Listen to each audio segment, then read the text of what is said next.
It's still the international break.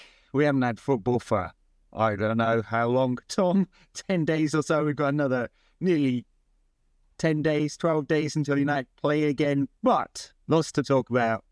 International football, World Cup qualifiers, a dozen United players out on international duty. United women, the wheels are coming off their season a little bit, and United announced some pre-season friendlies. Anyway, how are you doing, Tom? Yeah, I'm good.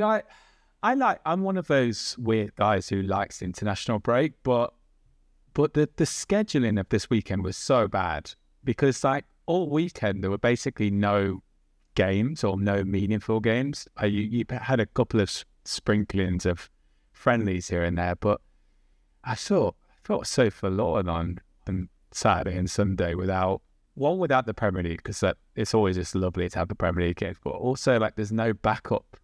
Yeah, of international break. Like the Thursday games were really fun. The games last night were really fun, but yeah, they're all kind of stuck to one day of the week, which is annoying. So yeah, and then I'm like, oh, yes, football's back, but it's FA Cup weekend. Well, it would be back if we hadn't been knocked out, I suppose. That is true. Thank you, Darren Fletcher, for nothing. But yeah, not his fault. Yes, it is such a weird timing, because we were talking about this off air before we came on. Was it always the case they cancelled the whole Premier League schedule for the FA Cup quarterfinals? I felt like they didn't do that, and maybe because we'd never had a fixture like planned for this weekend, right? It was just never on. It's not like it got cancelled because one of our opponents is in the quarterfinal. So yeah, a bit odd having such a massive break. I mean, so much for a break, they're having to go on some kind of training camp in Dublin. I don't know whether they're actually playing. Fortunately, quite a lot of our players actually had internationals, and normally you'd be worrying about a schedule, but now it's like you'll keep them fresh. That's exactly what I was thinking. I was thinking, Casemiro played like 70 minutes the other day. I was like, actually, that's a really good thing. It keeps them keeps them ready, because we know what we're also like when we don't play a game for 2 or 3 weeks, or like even just 10 days, we get rusty. Yeah. We have to play every 7 days, or else we're struggling with either being too much or too little. I think that's right. All right. I'm going to refer to my notes a little bit in this pod, because there were so many. I think I'm right saying he's 11 or 12. Diego Leon wasn't called up, was he? I initially had in my notes he was.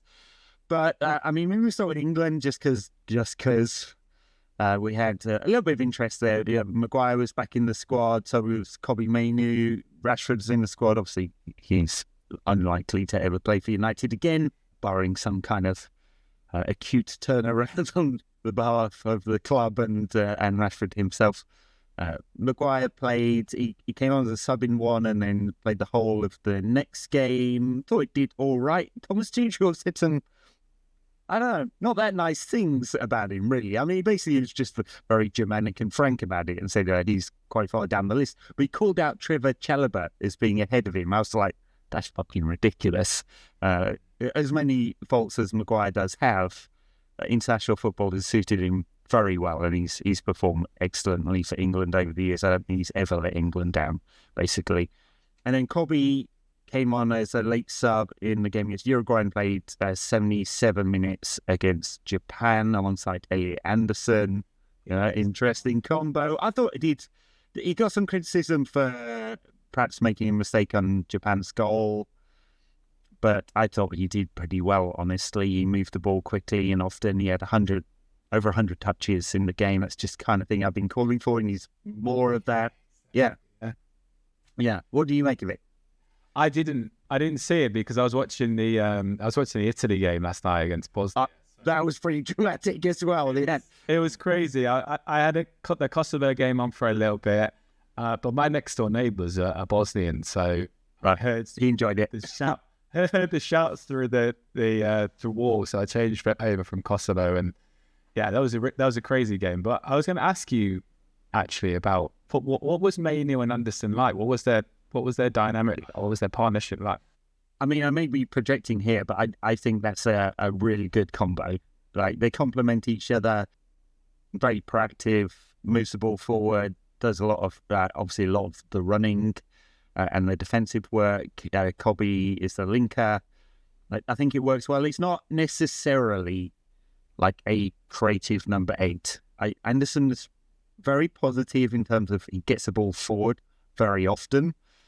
It's part of his role in Forest. Everything goes through him. That wouldn't be the case if he came to United. I would suspect it would be a slightly different role. But I think they do complement each other pretty well. Yeah. Now, it's not a transfer piece segment, this one. I think it's a long road for United to get him. He's obviously on the list, but he's on everyone's list. Literally everyone's list. It's really true. But I guess if we were to buy him, this partnership is something that potentially we might see next year. And the only fears I just have with it, and I don't know, like I say, I didn't watch last night, so I don't know how it went. But because almost every single time that Casemiro doesn't play for United, there's a massive gap in the midfield. And obviously, Anderson is very defensive minded. He's quick across the ground. He covers ground really well. He's also a very good tackler, especially for someone so technical. It's almost like a unicorn. But he does have Sangare usually sits next to him. He's defensive minded, and therefore to put him into the United team alongside Mainoo, it's different. It's positive and it's attacking, but I just wonder about the hole that Casemiro leaves behind if that was that. Yeah. Casemiro puts up a lot of tackles and interceptions at big numbers. So does Elliot Anderson, and to be fair, so does Mainoo normally, right? If you look at the numbers, he normally puts up quite a lot of that. Maybe not on the dueling, but he gets around. And so the question on Mainoo for me has always been like, not does he do defensive type things, because he'll tackle, he'll intercept. Does he have the right kind of defensive instincts? And I think over the time, and it's less than 100 games he's been with United, he's worked out that he's naturally a defender, right? He thinks forward first, really, rather than not necessarily always in the right space. He's still only 20, by the way, so there's plenty of time to learn. Anderson's 3 years older. He's had a little bit more experience, and all of that. I think that probably helps. So there are question marks over Cobby and what the right balance is. But if you've got a talent, you try to make sure you get complementary talents. I also think we just need more than one. So it's going to be several midfielders in the summer. If we're back in the Champions League, they just have to have options because Cobby's body might fall apart. People have to get rotated. Maybe, if it is Anderson, you'd imagine he would integrate pretty quickly, but if it's someone from outside the Premier League, maybe they don't integrate as quickly, and so on and so on and so on. You just need to, think about the squad building here. But anyway, back to the internationals. I liked what I saw. England, they just didn't play very well against Japan. A lot of the ball, but no focal point. Phil Foden, who's barely played for City, and if you were following Tuchel's rules, normally wouldn't be in the England squad. Played as a false 9, it didn't work. They're never going to do that again. They need another option other than Harry Kane. So, yeah. So, a problem to solve for Tuchel, I'd say. Yeah, it feels like lots of problems to solve for Tuchel all of a sudden, because all of that huge attacking talent that we were thinking probably 6 months ago that, wow, how's he going to fit all those players in the squad? Now it's like, who's going to play? Like, who's in form? Who's going to play? Like, even Morgan Rogers has dropped off now. Bellingham's injured. He was obviously not in the squad. Palmer's not been very good. Saka's gone off the boil a bit this year. Yeah. No, I'm bringing up numbers. Foden, like Madueke. There's just a lot of kind of, as the kids would say these days, a lot of mid players compared to what we thought a few weeks ago. And then you think that's why potentially Rashford might get in, and Rashford obviously started last week, but Rashford's not been playing for Barcelona either, so it's kind of funny how it's turned out, really. And people blaming Tuchel for last night and maybe the week before, or this wouldn't have happened in the Gareth, which is obviously bullshit and nonsense. But it's kind of, this is the real difficult thing with international management. You can't just turn players who are really badly in form into form overnight, and that's the thing that England are going to really struggle with in the summer. I think if these players don't hit form, and you talk about the fatigue and the tiredness that's affecting the Premier League players, I don't know if I really buy into that completely, but there's an argument to be made there. All of a sudden, England are nowhere near the force that everyone expected them to be when they were battering teams in qualifying just a few months ago. Yeah, these are experimental. He mixed it up an awful lot. And so I don't know if I'd read anything into it. My concern with Tuchel, if I'm a fair weather England fan in that I get interested in tournaments and not outside of them. Sorry, or not sorry, really. The concern would be, is he going to play enough attacking players? I think over his career, he's kind of shown himself to have quite defensive instincts in terms of the style. England are strong in attacking areas. I mean, the one thing is you get 5 subs, so it's going to be really important in a long tournament. And England have loads and loads and loads of options in forward areas. But yeah, he called it out as well, Tuchel. They're not putting up the numbers, right? All of them. Rashford's had a great start to the season, but he's mostly been playing off the bench, as you noticed. I mentioned Rafinha is injured again, so Rashford is going to play like pretty much every week for the closing part of the season. That'd be good for him, but Anthony Gordon's not scoring either. Saka's numbers have really fallen off a cliff. I think that's a lot to do with Arsenal's increasingly defensive style and the fact they play into the corners, not to create opportunities, but to get free kicks and corners. He's not had a great season, injured. He's under pressure from injury in the Chelsea side. Morgan Rogers, they've had a difficult few months and all of that. Bellingham, a lot of injuries. But if they can get everyone fit for the summer, what a lot of talent they've got in attacking areas and in midfield now, because you've got Rice, Anderson and Mainoo. For some weird reason, Tuchel keeps picking in Jordan Henderson with his funny gait. Oh, yeah, captain the other night, wasn't he? I just don't understand. I just don't. What a shit of a human. And an old player who's not very good anymore. But anyway, there's options, right, in midfield. I guess the defence is an issue at fullback. If Lewis Hall can get himself fit, he may well end up being the starting left fullback. Who's on the right? Unclear. Maybe it's Livramento. Maybe it's not going to be Trent, is it? And I don't blame Tuchel for that at all, because he gets found out in big moments. And who's in central defence? Is it Gehi? Who else? Konsa? Stones, Maguire, who? Yeah, it's obviously a really strong squad. It's just if the players are fit, ready, and form, which at the moment they're not. But obviously, we've still got a couple of months away. We've still got the business end of the season for some of the, like, especially someone like Rashford, who could secure himself a starting position.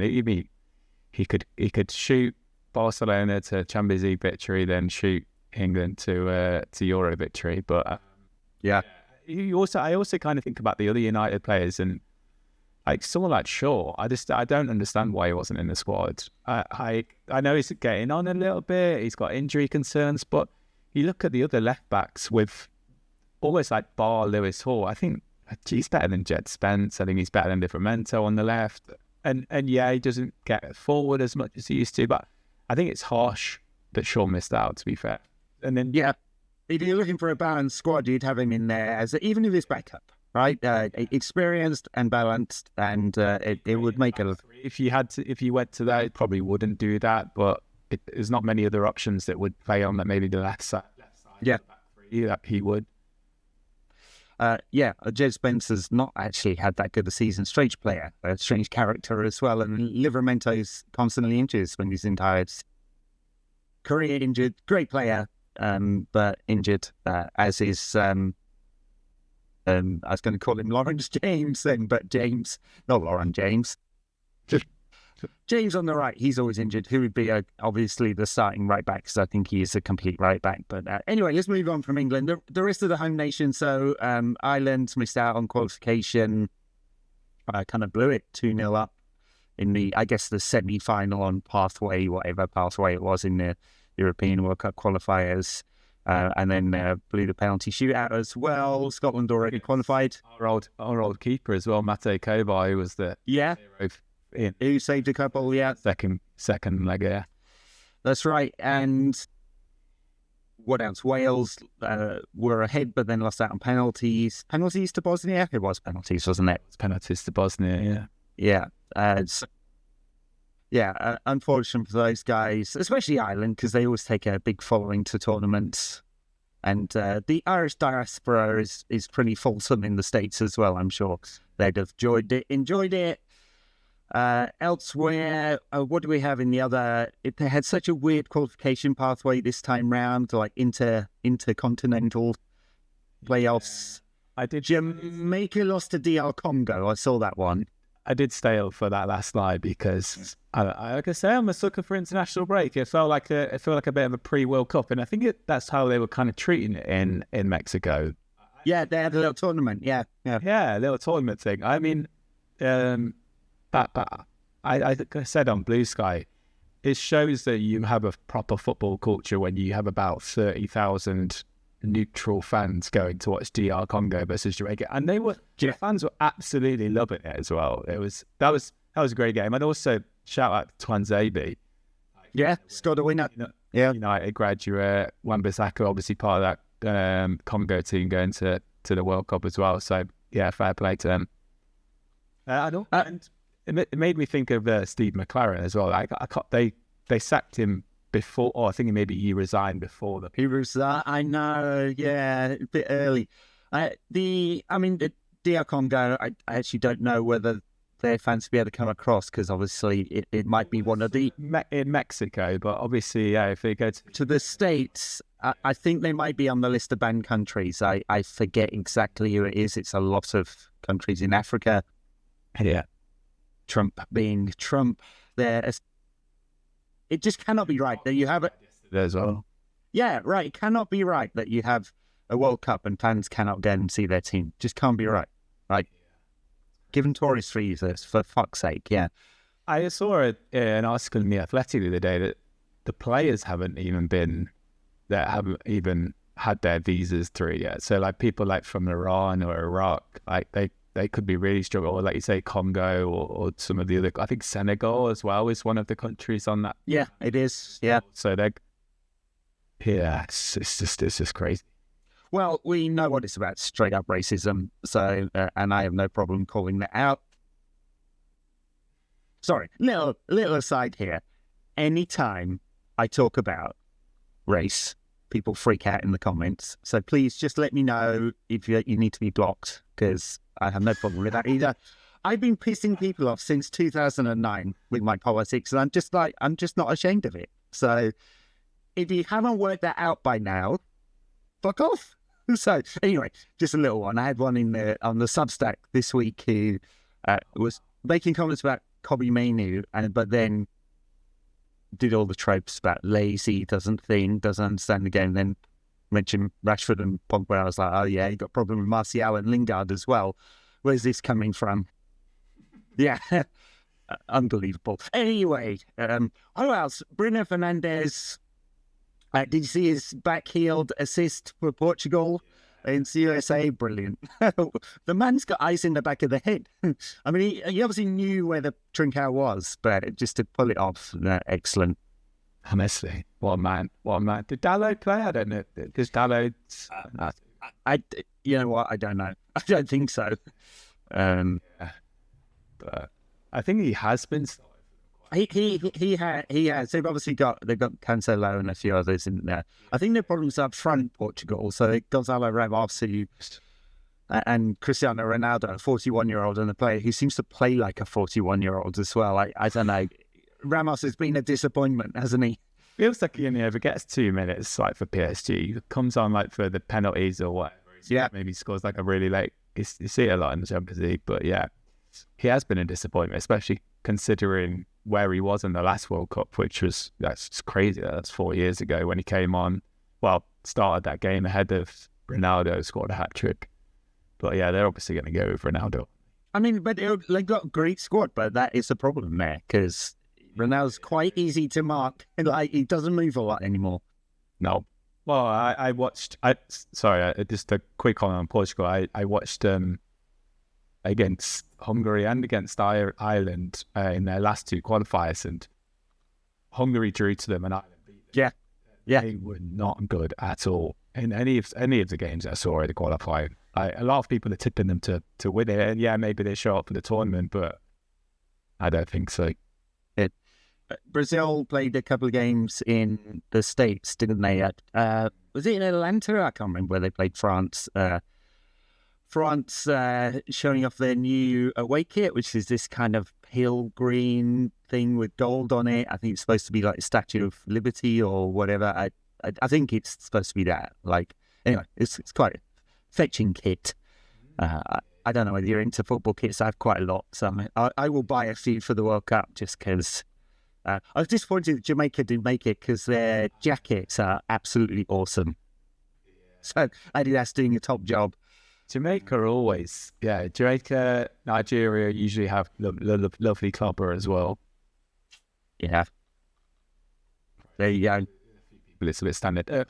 Netherlands and Germany stuff I like as well, to be fair. But I'm not going to do a Jamaican accent like Steve probably did at some point.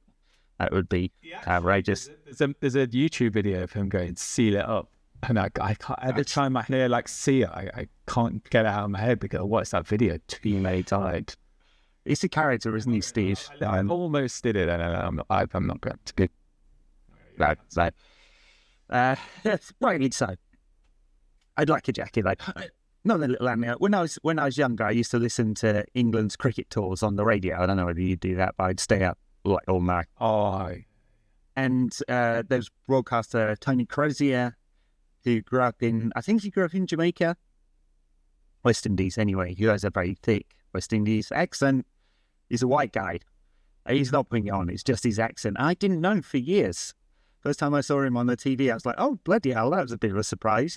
Challenge your assumptions about things and all of that. So, I don't know if you ever saw that rapper from London who used to rap in a Jamaican accent. He went kind of like doing dancehall stuff or what? Yeah, it literally was. Yeah, that was like the purest form of cultural appropriation you'll ever see there. Like if you hear him actually speak, he was just an English guy. Yeah, or whatever. With dreads and very good. Anyway, Casemiro played in those two games, didn't he? Yeah, he probably did. Yeah, Ancelotti's brought him back in. Obviously, they know each other well from Real Madrid and all of that. Cunha played as well. They've got loads of options, Brazil up front, but not really a proper number 9. I mean, I don't know who they're going to... Obviously, Neymar, not really a proper number 9. He's not really fit. He's moved back to Brazil. He's sometimes plays... Sometimes that Neymar might be an outside chance to get in the World Cup squad. We'll see. Martinelli scored in the second game. They'll think he might play on the wing, but obviously Vinny Jr. probably want to start there. Richarlison was in the squad. Igor from Brentford scored the penalty. He may well end up signing us to the 9. He has been excellent in the Prem, to be fair. Yeah. Masraoui played for Morocco, didn't he? Probably needs some minutes because not been getting many this season. Yeah. Anyway, it should be a good... the World Cup groups are looking kind of interesting. Like some of them, I think the one that Bosnia is in, it's like Bosnia, Switzerland, and 2 of the other weaker teams. It's like whatever the opposite of the group of death is, I think it's that one. Yeah. There is a few groups. A few groups will be fun. I think the one that Czech Republic have gone into is South Korea, South Africa, and Mexico is the one island we're going to go into, which would have been for them amazing. But you think that feels like pure World Cup right there. Even with Czech Republic, to be honest, considering their history and their law, and you feel like South Africa, like in late 90s, they had a really good team back then. And you got Mexico at home, which will be amazing. South Korea are always good value at the World Cup. So I feel like even if there's not that many groups where you're thinking, oh wow, there's top quality, or like a group of death, like when England had Costa Rica, Uruguay, and Italy. There's none of those groups, but there's a lot of like fun, interesting games. And the level of the World Cup is just, even though it's going to be diluted somewhat because of the 48 teams, the more niche countries, or the countries that didn't used to be anything back in the 90s, 80s, earlier than that, those teams are really competitive now. They have been for a long time, but it makes It makes these games really difficult. And also the temperature is going to be a leveler. The big long season is going to be a leveler. I think it's going to be a tournament of shocks if it ever takes place, because who knows what's going to happen to America before then. Well, Gianni's so far up Trump's backside, I don't think there's any chance of it getting pulled or anything like that. So see that thing with Iran? He turned up at half time in Iran and said, yeah, we're going to go ahead. Like, Iran are in the World Cup. I mean, yeah, we'll see in a week. Yes, some of these conversations have to be on NQAT Extra, lest I get deported for expressing my views. That's a Senne Lemmens. Senne Lemmens played for Belgium. Yes, he's got a chance because Courtois has been injured. Yeah, he made a brilliant save in the game against for Weston McKennie, didn't he? I know McKennie scored, but he could well start for Belgium. I mean, why not? He's had such a good season for United. Yeah. It's him versus Matt Sells, isn't it? I think Matt Sells last night, and he's better than Sells. So, wow, that would be a thing. He hadn't really been a feature of the Belgian team that much until and had he been in the squad? Had he had a cap before? He probably had, but I think this might have been his first cap. Was it really? I think it might be, because he was definitely not in the squad when we just signed him, and everyone was like, "Oh, what are we doing?" Yeah, can't even get in the Belgian squad. Denmark missed out in the so no Rasmus Højlund, although he won't be a United player for much longer. And Napoli have said they will execute that deal. No Dorgu, who would have been in the team, but he's obviously injured, although he can't be far away from. I know he's been training on the grass, so can't be far away from coming back. It will be nearly, poor Rasmus. There you go. Just scored one, so I think still going. Yeah, and I had to Google where he was. I didn't know he was at Wolfsburg. I think that's it. I'm looking forward to the World Cup. I still haven't got any tickets. I put for tickets in everyone on the West Coast, everything, like so Vancouver, Seattle, San Francisco, and LA. I think Mexico City as well. I put because they're all pretty accessible. And Denver, that's also pretty accessible. Didn't get any so far, but I'm just going to wait. Because it's dynamic, and especially Egypt versus Iran here in Seattle, I don't think that'll be full, so I will probably just pick up some tickets beforehand. Yeah. You think in a different universe it might be, but considering the price of the tickets, considering that people from Iran won't be able to get into the country, it probably won't. But I was going to ask, are some games sold? Because I remember Infantino a few weeks ago said that everything's sold out already. Is that true? Or? I don't know how true that is, because he said like there'd been 14 million ticket applications or whatever it is, which would sell every single game out immediately. But I think a lot of those were bots. Yeah. And of course, everything's going to go onto the resale market, of which FIFA still take a cut because they take a 15% cut on each side of the seller and the buyer. Just unbelievable scam. Just like. Sure, FIFA coin, you can get a bigger rug pull than World Cup tickets, but I'm quite sure that there will be quite a lot of tickets on resale markets, like day-off games for some of the less attractive ones. So, which Egypt versus Iran might well be one, although there is a big Iranian diaspora in the States, especially in LA, so it's not that far from there. Yeah, and must be a big Egyptian diaspora. I'm sure I know less about that, but yeah. All right. I think that's the international break done. Just the 12 days until United play again. Shall we talk a little bit about the friendlies that United have planned for this summer? So I'm just going to pull it up here on my screen. So we've got playing Wrexham in Helsinki on July the 18th. Wrexham, who are still Hollywood FC. We play Atletico Madrid in Stockholm, so it'll be the Friends Arena or whatever it's called these days, where United won the UEFA Cup a few years back. That could be a fun one. I was trying to work out, I'll be back in the UK for much of July and August, so I wanted to catch some games. We've got Paris Saint-Germain Gothenburg on the 8th. Leeds at Croke Park. Now that'll be quite an atmosphere at Croke Park. 80,000 people, yeah, in Dublin, and then randomly AC Milan in Wrocław, Poland, on the 15th of August, and that's the week before the Premier League starts. That's when it's bizarre. It is random, isn't it? Yeah. Who got the bribe to put that one on? Ah, nice. It's such a random one. Yeah, have you not ever played at Croke Park before? I mean, I thought we definitely played in Dublin, but they usually play the Aviva, don't they? But yeah, I don't know. I mean, for years the GAA wouldn't allow football at I don't know. At Croke Park because it's sacrilegious and all of that. Yeah, and they had the NFL there, I think, last year. They did, yeah. But yeah, that'd be pretty. I've never been Croke Park. I love Dublin. Great city because it's just the right size as well. It's not too massive. It's quite easy to get around, but a lot of fun stuff going on. Yeah. So, are you gonna try and make any of these games, Tom? Yeah, maybe a weekend away to Wrocław. Maybe, but it's interesting. Obviously, there's the World Cup in the summer, but it's interesting. Obviously, there's no money spinning. Money spent. Tour, by all accounts, we're going to spend most of the summer in Carrington, which is really good in terms of not putting miles in the legs of players.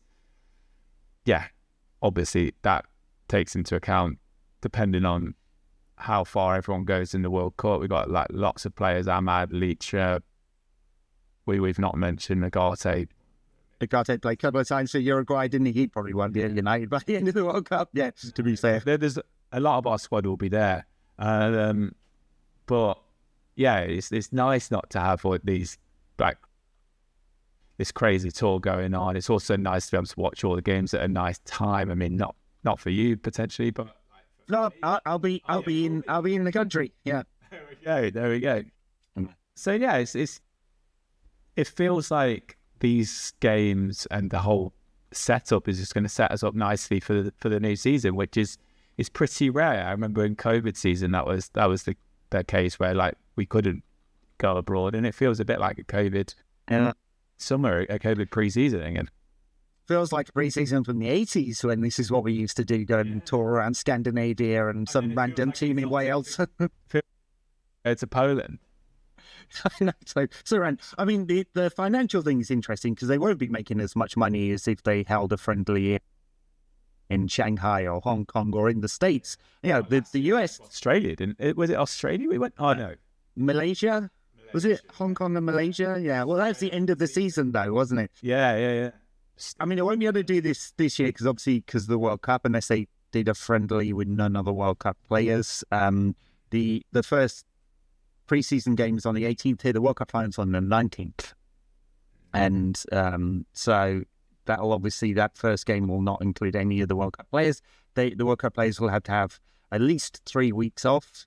So it depends when they drop out of the World Cup. Obviously, not all of the players are going to make the finals. So they'll come back in stages, as happens every time there's a tournament. And I guess that's why they've got quite a lot of friendlies. I wouldn't be surprised if they didn't do an Old Trafford friendly in between the 15th and the 22nd as well, which they've often done. Just because a few of those players will need minutes before the kickoff for the new season. But yeah, I make like £30 million out of pre-season tours to the US, or it make a load of money. Yeah, so they are leaving money on the table by not doing that. But I guess it's understandable with the World Cup still going on that maybe that was not the right thing. I don't know when MLS starts back up as well. I mean, whatever. Logistically, I guess it was difficult this year. Yeah. I guess so. They're also being in America, you lose all of those venues probably. Like, are they going to still be able to be like taking football games? Maybe unclear. Yeah. All right. Anyway, so that'd be fun. I guess as much fun as pre-season can be. I mean, I really like pre-season games. I think I said it in the summer. Like, there's part of me that actually enjoys watching them more than competitive games because I feel like there's less emotional way. I can just enjoy especially when the youngsters come on. You're like, oh yeah, Zidane Iqbal's going to be playing for the team soon. Like that. Zidane Iqbal also qualified for the World Cup. He was yeah, for Iraq. But yeah, you see these new players come through, and like Sekou Kone, I think was the one last year. I was like, wow, like he looked great, and then he can't even get off the bench again for Lausanne this at the moment. James Scanlon is another one. I really like the friendlies. I really like seeing the youngsters. I really like watching United without that emotional investment sometimes. Yeah. There will no doubt be some youngsters playing in this because of the World Cup. There'll be quite a few youngsters part of this squad. We'll get very excited about a couple of them, and then we'll never see them again. They'll go to Swindon and can't get off the bench. Yeah, no? like I know we're not going to talk about this, but I look at our loan signings, and so many of them are just like players who I think are really good, and they're just not playing really, or they're playing like 20 minutes here and there. Yeah, it really is such a big thing for young players to get minutes. Like you want to pick a club, a team that's not in total crisis. Although obviously Harry Amas went to Sheffield Wednesday, did very well, and then played like 2 minutes for Norwich and did his ACL, which is deeply unfortunate. But they have to get the loan signings right because it can really set players back if they're not in the right environment. Obviously, you want to harden them up. Right, it's competitive. Under-21 football is not intense at all, really. And suddenly they're playing against real proper teams in games that matter. And so you get a clear idea whether they can hack it and all of that. And that is useful, but the environment's really important. You don't want the manager getting sacked 2 weeks after they've started, or you want to get a sense, obviously you don't get promises, but you want to get a sense that they're going to get enough minutes, because otherwise what's the point? Yeah, and I look at like Scanlon. I think he scored on his debut, and then he played a couple of other games, and has not been in the squad. I just assumed that he was injured, but he played for Gibraltar the other day. Mm-hmm. And then Biancheri, I think he went to Rotherham. I've completely butchered that pronunciation, but and then he's barely been playing as well. He played for Wales under-21s. It's a little, and Kone as well, who I thought was really good. I think he's a really good player. Like he was really good in pre-season. I really like what I see at the under-21s, and then he can't get off the bench. He wasn't even in the Europa Conference League squad for Lausanne or Lausanne, or however you pronounce that in Switzerland. Yeah, and then you kind of look at other teams and how well they're able to get some of their youngsters playing, and you think that we've got such an array of talent. It's quite surprising they just don't work out when they go to others. Yeah, I mean, I think it's the nature of the jump in competitiveness. I mean, technically they'll all be superb, and then there's two things you're testing. It's the physicality and the competitiveness, and whether they can adjust to cleaning their own boots at Rotherham rather than having someone do it for them and being weighted on hand and foot and all of that kind of stuff. And there's definitely stories in the past of youngsters going to other teams and being a bit big balls about it, and like, I am Manchester United, aren't I wonderful, and maybe it takes them down a peg or two, which tests the character as well and how much they're desperate to succeed. Yeah, very true. All right, women's team, kind of wheels are falling off. It's Mark Skinner's season here. I mean, he gets so much stick from United women's fans, and I think it's because he's just not very proactive, right? It tends to, he doesn't always make substitutions at the right time. He doesn't rotate his squad in the way I think people think he should. They sometimes can be a bit counter-attacking in terms of their style of football, not always on the front foot. And he's a bit of a dick. And all of that weighs up to, obviously he's fallen out with a bunch of players, some of whom, have famously moved on. And it all kind of weighs up to people are very quick to criticise him, even though, they qualified for the Champions League, qualified out of the group, and they still got a chance. We were recording this before the second leg against Bayern. But, as it stands, a couple of, bad draws recently, and, if Arsenal win their games in hand, United will not be in the top three and won't make Champions League next season.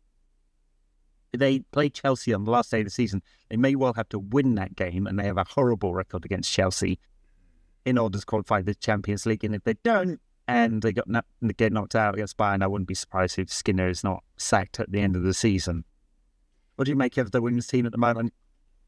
Yeah, it's kind of, we are still just about in the midst of the pivotal week, I think. I just wanted to just bring up the team just to have a look at it. tonight because we're recording about 45 minutes before kickoff, before the Bayern game. But yeah, this is the week, is the home Champions League game against Bayern, the City game which we got battered in, and then this away leg tonight. And it feels like this is the week that everything came crashing down. Really, it's been a really difficult season. I think partly you can put that down to fatigue. I think that's what Mark Skinner's been chatting throughout the whole year. Really, is that we haven't got the squad for this. Yeah, which has proved true. If you look at City, who aren't in the Champions League this year, they've just kind of ran away with it, and they completely outclassed us again. I say again, like they just got better players, and when we're missing players like Toon and Turland as well, like we are tonight as well, it's like those two players are arguably our best two players, apart from probably Jess Park and maybe I really like Mallard as well. We've obviously got a lot of really good players, but when you miss out of two quality operators like that, it puts a huge hole in the team, and we also just don't have the depth. If you look at tonight and last week, we don't even have the same amount of subs at Bayern. Yeah. And it was the same last week, really, that we played nice football. Against Bayern last week, we played nice football as we always have, this kind of tippy-tappy stuff. But it only kind of seems to work against the lesser teams. When we come up against the bigger sides, it's very rare that we beat them. We can be competitive to a certain degree, but it just doesn't work, and it's come unstuck a little bit more against the lesser teams this season, which is where we really slipped up, like the draws the other week, or the West Ham game, and Tottenham. I think we've lost to Villa at home as well. Draws and the odd loss against teams that we should be beating.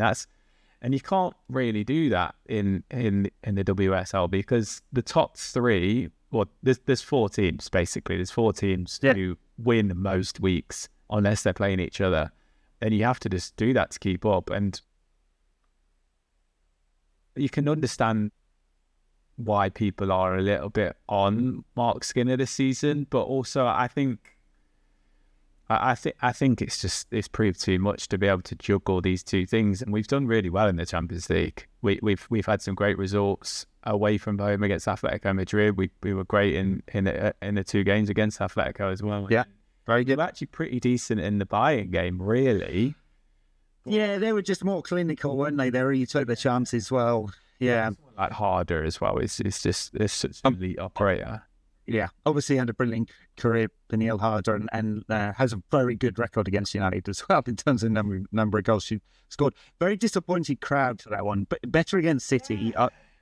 But just 7,000 at Old Trafford for the Champions League quarter-final, and I don't know whether it's just not being marketed. I mean, obviously United are behind in terms of building a fan base, right? Behind Arsenal and Chelsea, and Arsenal have had fantastic success with holding City to a degree. I mean, obviously they play at I can't even remember what is it called, the Etihad Training Campus Stadium or something awful like that. But which is right next to the Etihad, very easy to get to. United's playing at Leeds Sports Village. It's not easy to get to. I think all of these things contribute to not building the fan base. But the biggest criticism I've had of the club is that they just don't push it hard enough. And the ticket prices were fine, right? They were like 15 quid, which it's top-level football. If you make it free or very cheap, I think you devalue the product. And it's a very good standard of football.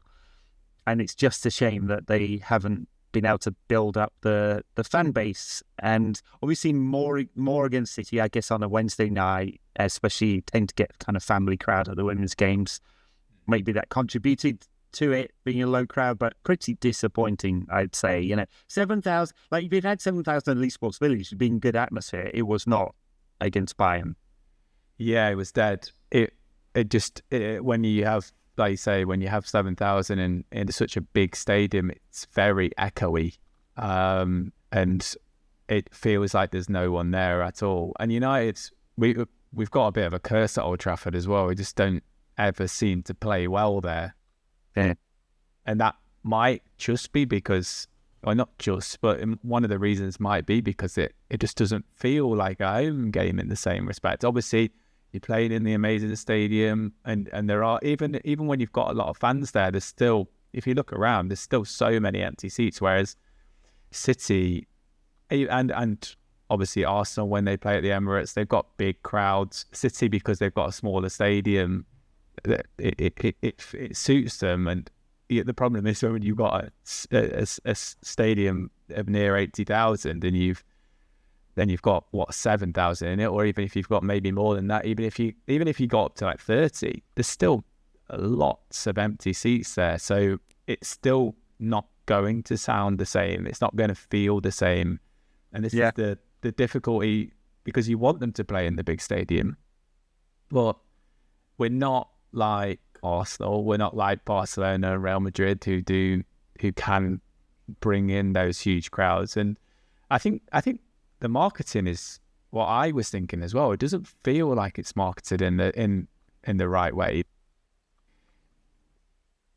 There's surely a lot to do from that side, even if it's like just going to schools and like getting like kids in to just come through to the game or whatever it is. I think they've just got to push that more for a Champions League quarter final. I don't think that's something that you pin on the fans. I feel that's something you pin on the club. You cannot interact with Manchester United in media channels of any kind without being pushed the latest shirt or merch, and you barely ever hear from them about United women. I mean, I think it's a big factor, right? If they were taking this seriously, they would be pushing hard to get people through the door and hyping it all the time, and they could do that. And it's kind of, you can wrap it all up into the lack of investment. There are 4 outfield players on the bench tonight, and I know they've got injuries, but I'll tell you something about the squad depth at United at the moment. Right? And there's 2 keepers and 4 outfield players, and they did bring in players in the summer and in the winter as well, but it wasn't enough. You know, Ratcliffe's comments in the past, very dismissive. The staffing level is nowhere near the same. Skinner's got a very small coaching team. There is like 1 general manager. It's just not taken as seriously. Their budget is about half that of Chelsea's, just a little over half. They need to be put there. Some of that is money sponsored by the parent club, that, as in, they have the Qualcomm logo across, Snapdragon logo across their shirts. They share some of that sponsorship. Some of the other sponsors are shared. It's not subsidization. That's just a part of the marketing budget. But it's so easy for clubs to do that and rearrange it in a way that benefits the winners team and provides investment. United have chosen not to do that. It is a choice to not invest to the same level as Arsenal, Chelsea, and City. And this is what you get. They are the 3rd or 4th team most of the years, unless something else happens, right? And maybe next year we'll get a bounce back because who knows? They'll invest in the summer. Maybe we'll get a new coach. If Skinner goes, obviously City and Arsenal were pretty ruthless in firing their coaches when it didn't work. Chelsea might well do this summer. Bombassador. I'm getting her name wrong there, aren't I? May well go if they don't end up, because they've obviously had a big fall off this season. So it's up to the club. They can build hype and get the crowds in. They can build the fan base and they can invest in players if they choose to do so. And this is why I think there has to be some slack given to the criticism of Skinner, even though... Yeah, there's context, sure. Yeah. I understand the likability argument, and that is huge. But just in terms of what he's got to play with, he's done a very, very impressive job to be able to compete like he has done. And we are the 4th best team in the league. We have the 4th biggest budget in the league. But it feels like it's just frustrating that we don't do more to cut that gap. And it feels like every season it's going to be like this. We're going to be the 4th best team. Every time we come against the top 3, we're going to be struggling. and then it's, one of those top three going to struggle with potentially playing loads of games next season, and therefore like we might sneak into third because we're going to play once every week, and it feels like we're just going to be in this cycle forever, really. Like, I just don't see how we ever win the league if things stay the same. I don't think it's ever going to happen. You're almost thinking second would be an amazing turnaround result, but like it's just, we're kind of just going to be stuck like this, I think. And I think that's all fair. Yeah. And if we don't ever bolster the squad for the Champions League as well the next year, so in the next years we're going to finish fourth. This feels kind of predictable. Having said that, the caveat is there are still a few games to. I think it's 3 or 4 in the league. I can't remember how many it is. I think it's just 3. We're talking before they kick off. They smash Bayern. They go all the way, win the Champions League, win every game left in the WSL, and Skinner's a hero. And it could happen, but I think the underlying piece is the squad is not big enough. We need more quality. We totally outplayed by City at the weekend. I mean, it could have been way more than 3-0. It was. And it is hard. And the likelihood is that they'll probably lose tonight because it's just a bit too much, right? So there you go. It is a choice. We've said it before. The club could invest. They've chosen not to. And until we do invest in the marketing, the hype, the media, and the players, and the infrastructure around them, we're unlikely to catch whoever is the leading club. And look what happened with City, right? And I know they've helped by not having European football, been helped, but we finished ahead of them last season. Yeah, they invested, and they're going to win the league comfortably. Yeah, I'd be absolutely stunned if we got any results tonight. I just can't see it, and not to be all doom and gloom, but I just on that cheery note. We'll end up finishing a distant fourth, and we'll probably lose 3 or 4-0 tonight, I think. Yeah, well, there you go. Great dingling from Tom there. Apologies all around. You can catch the extra show at patreon.com/NQ8T pod. I think I'm with Adam this week talking about who we should sell in the squad. A lot of talk about who's coming in, Elliot Anderson, but who will be leaving. There's some obvious names and then some on the fringes that might surprise us, I think. NQ8tpod.substack.com if you want to go on there and abuse me about whatever I'm writing about. Or not, it's up to you. Just don't get offended when I push back. Honestly. Come on. I just find it amazing. Like you say, you've been doing this for so long, but I find it amazing that people are still finding you to abuse you. I think it's commitment to that cause. I do. I mean, it's fair play. Yeah, everyone gets offended when I'm like, no, I don't agree with you. I was like, okay. Anyway, stop moaning about that. Tom is not on the cesspool that is Twitter/X. Good for you too, Tom, because it is pretty grim at the moment. Very good. You'll find him on Blue Sky. And we'll catch you probably one more during the very long break, and we can preview this game against Leeds, which is in like 12 days' time. Awesome. Jeez. I know. Bye now.